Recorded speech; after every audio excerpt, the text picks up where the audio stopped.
How to see who shared your post on Instagram 2026 guide. In today's video, I'm going to show you how to see who shared your post on Instagram. Let's get started. First, open the Instagram app and go to your profile. Step 1. Open your post. Tap on the post you want to check. Now, look below the post for the paper plane or share icon. If you see a number next to it, that means your post has been shared. Step 2. Check story reshares if available. If your account is public, you may see an option called View Story Reshares. Tap on it. Here, you can see who shared your post to their story, but only while the story is still active, 24 hours.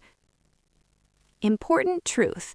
Instagram does not allow you to see exactly who shared your post privately in DMs. You can only see the number of shares, public story reshares if available. Step 3. Use Insights, business accounts only.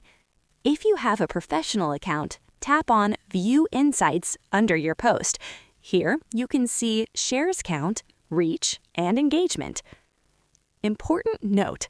There is no official way to see the names of people who shared your post in private messages due to privacy rules. And that's it. Now you know how to check shares and reshares on Instagram. Thanks for watching, and I'll see you in the next video. Rock it!